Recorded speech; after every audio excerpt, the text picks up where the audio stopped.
नमस्कार, मैं doctor Tameshwari Sahu, assistant professor economics, BCS government PG college Dhamtari.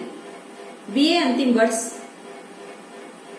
के पाठ्यक्रम में गुणोत्तर माध्य के सवालों का हम अध्ययन करेंगे। गुणोत्तर माध्य के प्रश्न अक्सर एग्जामिनेशन में आते हैं और बच्चे लॉग टेबल से संबंधित कुछ समस्याओं के कारण इन प्रश्नों का हल नहीं कर पाते, जबकि यह अत्यंत सरल प्रश्न होते हैं। तो आज हम गुणोत्तर माध्य का अध्ययन करेंगे। गुणोत्तर माध्य दिए गए पदों के गुणन का पदों की संख्या से ही वर्गमूल के आधार पर ज्ञात किया जाता है, किंतु वर्गमूल विधि से गुणोत्तर माध्य की गणना करना एक जटिल प्रक्रिया होती है। इसीलिए इसके लिए हमें लॉग टेबल की आवश्यकता होती है और अंकों के लॉग सारणी से लॉग ज्ञात करके इसका हम गणना करते हैं। तो आइए इस विधि को हम एग्जाम्पल के माध्यम से अध्ययन करेंगे। यहाँ पर संख्या दी हुई है x 382 382 63 8 .4 .03 .009 .0005। अब इन संख्याओं को यदि हम गुणोत्तर माध्य ज्ञात करना चाहें तो ये टोटल संख्या है 1 2 3 4 5 6 7 8। यदि इसका हम गुणन करके सामान्य विधि से, जैसे जीएम निकालने की वर्गमूल विधि है, गुणन विधि है, उससे यदि हम ज्ञात करना चाहें तो यह संभव नहीं है। इसीलिए इसका हमें लॉग निकालना है। तो लॉग ऑफ एक्स हम कैसे निकालें? लॉग ऑफ एक्स निकालने के लिए हमें कुछ बातों का ध्यान रखना है। जैसे दिया हुआ संख्या 3884 है, तो हमें इसे पहले यह देखना है कि लॉग कैसे निकालें। इस संख्या में 3884 में हमें दशमलव को 3 घर आगे बढ़ाना है। 1 2 3 और दशमलव यहां लग जाता है। तो इस संख्या को हम ऐसे लिख सकते हैं 3.884। चूंकि डेसिमल 3 घर जंप करता है, इसीलिए हम यहाँ पर पहले 3 लिखेंगे, उसके बाद दशमलव लिखेंगे। अब हमको लॉग की सारणी में से इसका मान यहाँ पर लिखना है। तो पहले तो हमें ये सामने लगने वाली संख्या सभी का लिख लेना है। उसी प्रकार अब देखते हैं कि ये है सैकड़ा में दिया हुआ संख्या है 382। तो यहाँ पर हम दशमलव को 2 घर जम कराएंगे, 3.82 और यहाँ 2 लिख देते हैं। चूंकि इसकी जंपिंग इधर हो रही है, डेसिमल इधर जंप करके आया और यहाँ पर हो गया। किसी भी पूर्णांक संख्या के अंत में दशमलव है और ये दशमलव 3 घर जंप करके आता है और इकाई अंक ही हमारे पास अब रह जाते हैं। उसी प्रकार अब देखिए 63 में दशमलव 63 में 1 घर जंप करेगा तो ये 6.3 हो जाता है और यहाँ पर हम 1 लिख देते हैं। इसके बाद 8 है, तो 8 में हम दशमलव को जंप नहीं करा सकते क्योंकि दशमलव यहीं पर है और दशमलव के बाद हम 1 0 लगा देते हैं। इसके बाद देखिए 4 है, तो अब पहले दशमलव जंप हो रहा था इस दिशा में, अब दशमलव जंप होगा इस दिशा में, रिवर्स जा रहा है। चूंकि दशमलव यहाँ पर तो जंप नहीं हुआ, इसीलिए हम 0 लगा देते हैं। चूंकि यहाँ पर रिवर्स जंप हो रहा है, इसीलिए 1 और ऊपर में माइनस लगाएंगे और यह संख्या एक घर इधर जंप होने के कारण यह हो गया 4। और दशमलव के बाद हम एक 0 लगा देते हैं, क्योंकि दशमलव के बाद हम 0 कितना भी लगाएं इसकी वैल्यू में कोई परिवर्तन नहीं आता। इसके बाद यहाँ पर देखिए कि दशमलव को हमें 2 घर जंप कराना पड़ेगा, तो दशमलव को हम 2 घर जंप कराते हैं। 2 घर जंप कराएंगे, लेकिन किधर जंप हो रहा है, रिवर्स जंप हो रहा है, इसीलिए हम यहाँ पर 2 के ऊपर में माइनस लिखते हैं और ये हो जाएगा हमारा 3.0। यहाँ दशमलव के 3 घर जंप करेगा, रिवर्स जंप कर रहा है, तो रिवर्स जंप करने के कारण यहाँ पर हम 3 लगाएंगे, ऊपर में माइनस लगाएंगे दशमलव। अब ये संख्या हो गई 9.0।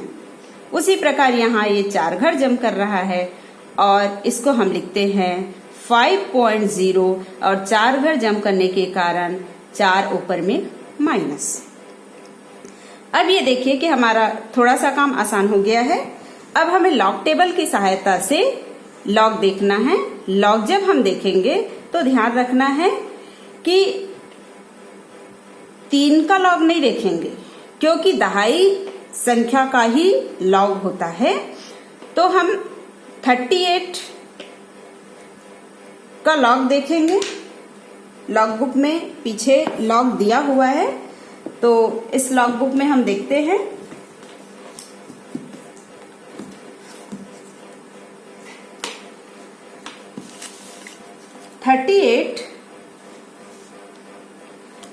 के लाइन में हम देखेंगे 38 के बाद संख्या 8 भी दिया हुआ है, ये 8 दिया है और उसके बाद 4 दिया हुआ है।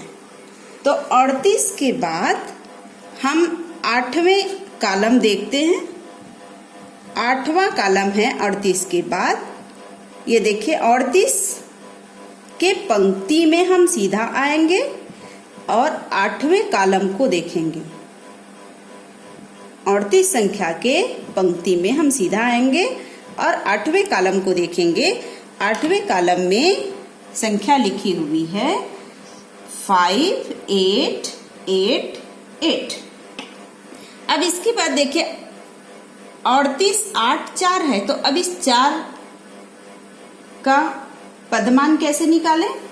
तो 38 वाले पंक्ति में ये देखिए कॉलम 4, इसके बाद और दिया है उप कॉलम 4 में 5 दिया हुआ है, तो इस 5 को हम इसमें योग कर देते हैं और योग करने के बाद ये संख्या हो जाती है 8 5 13 1 9 8 और 5। अब ये देखिए कि ये संख्या हो गई हमारी क्या 5 8 9 3, मतलब 3884 का लॉग है 3.5893। यह जो वर्क मैंने किया है इसको आप रफ में कर सकते हो, इसको आप एग्जामिनेशन में शो करने की जरूरत नहीं है, आप x और log x ही शो करेंगे। इसके बाद देखिए 382 अब यहां पर भी हमको लॉग देखना है, तो 38 का ही लॉग देखना है। 38 का लॉग देखेंगे और दूसरा कॉलम में देखेंगे, तो 38 में ही सेकेंड कॉलम मतलब 2 वाला जो कॉलम दिया हुआ है उसमें यहां पर ये दिया हुआ है 5821।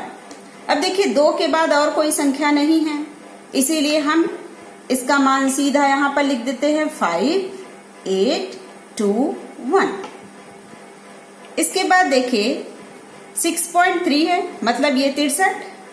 अब 63 का हम लॉग देखते हैं, तो यहाँ पर 63 का लॉग हम पहला पद ही यहाँ पर मिलता है हमको, क्योंकि इसके बाद और कोई संख्या नहीं दी हुई है। तो 63 का लॉग हम ये 0 वाले कॉलम में देखेंगे। 63 के 0 वाले कॉलम में हम 63 का लॉग देखेंगे। 0 वाले कॉलम में दिया हुआ है 7993, तो ये हो गया 7,9,9,3। अब देखिए 8 का लॉग क्या होगा, तो 8 का लॉग हम 80 वाले कॉलम में देखेंगे। 8 का लॉग 80 वाले कॉलम में, 80 वाले कॉलम में, और ये देखिए 0, 80 का 0 वाले पंक्ति में। तो अब इसको हम लिख देते हैं सीधा 3031। फिर उसी प्रकार ये 4 है तो 40 वाले में देखेंगे हम, ये है 6021। इसके बाद संख्या दी हुई है 30, तो 30 में हम देखते हैं कि 4771। फिर है 90, 9 है तो 90 में देखेंगे, ये हो गया 9542। इसके बाद इसको हम 50 वाले कॉलम में देखेंगे, तो 50 का ये है 0 में ही देखेंगे, 50 का 0 में 6990। इस प्रकार हमने सभी का लॉग निकाल लिया। लॉग निकालते समय सबसे ज्यादा सावधानी उन संख्या को करना है जिसमें दशमलव के बाद और डिजिट दिए हुए हैं, 2 डिजिट और दिए हुए हैं। तो इस तरीके से हम लॉग की गणना कर लिए। अब और एक चीज हमें ध्यान रखना है, यह जो संख्या है दशमलव के बाद, ये सभी दशांश संख्या जो हैं और ये सभी पूर्णांक संख्या हैं। 3, 2, 1, 0, 1, 2, 3, 4, ये सभी पूर्णांक संख्या है, पूर्णांक संख्या है, और ये सभी दशांश संख्या है। तो ये जो दशांश संख्या है ये सभी धनात्मक होते हैं। इस नियम का हमें ध्यान रखना है कि दशमलव के बाद की संख्या धनात्मक होती है, लेकिन ये जो पूर्णांक संख्या है, पूर्णांक संख्या में जो चिन्ह लगा है उसके अनुसार ही हम इसकी कैलकुलेशन करेंगे। अब यहां देखें कि 3 धनात्मक है, 2 धनात्मक है, 1 धनात्मक है, कितना हो गया, ये 6 हो गया। इधर हम देखते हैं कि 1 ऋणात्मक है, 2 ऋणात्मक है, 3 ऋणात्मक है, 4 ऋणात्मक है। तो यहां पर हम देखते हैं कि ये 6 और 4 10, तो ऋणात्मक संख्या हमारी 10 है और धनात्मक संख्या हमारी 6 है। तो बचा कितना, बचने वाली संख्या है -4। -4 यहाँ पर बच रहा है, लेकिन हम यहाँ पर -4 अभी नहीं लिखेंगे, ये सबको हम योग कर लेते हैं। आप कैलकुलेटर की सहायता से 0.5821 धन दशमलव, इसको नहीं जोड़ना है, आप इसको आप छोड़ देंगे, सिर्फ दशमलव के बाद की संख्या को ही जोड़ेंगे।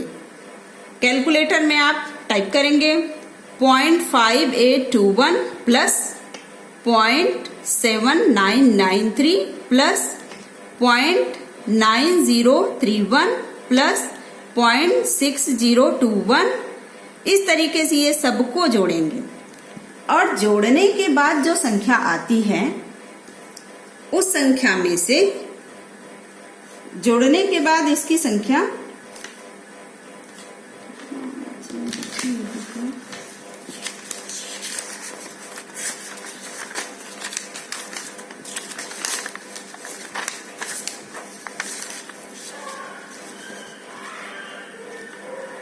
जोड़ने के बाद यह जो संख्या है वह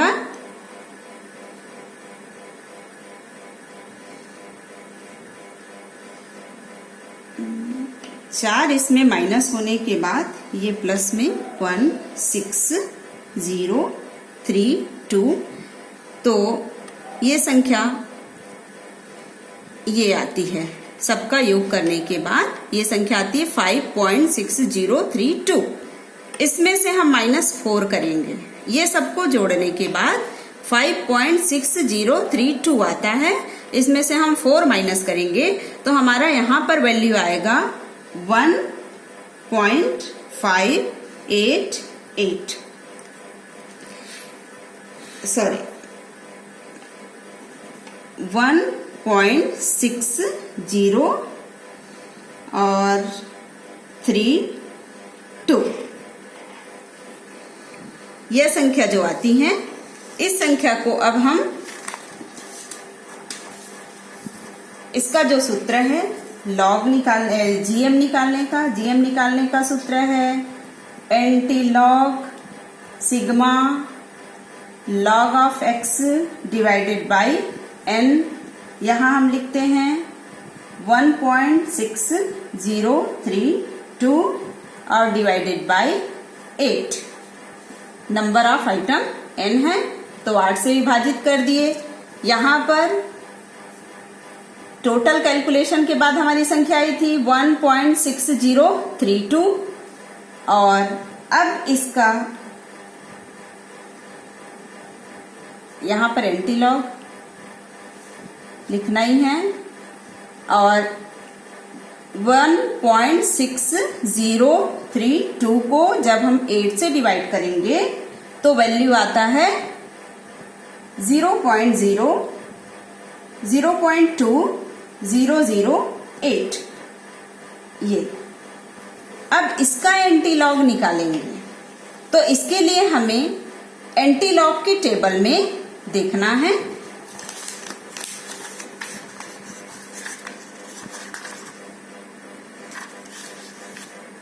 एंटी लॉग का टेबल ये है तो हम किस में देखेंगे, 20 में देखेंगे, क्योंकि 0.20 है तो हम इसको 20 में देखेंगे। और ये देखिए कि 20 के बाद 0.8 जोड़ते हुए इसका फाइनल वैल्यू आता है 1.588। यहाँ पर लॉग में दिया है 1585 दिया हुआ है और इसके बाद फिर इसकी जो संख्या है वो 8वें भाग में 3 दिया हुआ है तो इस हिसाब से हम इसको जोड़ दिए, ये 3 और ये 1585 इसमें 3 प्लस कर दिए, जोड़ने के बाद आ गया 1588 और इस तरीके से यहाँ पर 0.1 लगते हुए इसका एंटी लॉग के हिसाब से जीएम ज्ञात होता है। धन्यवाद।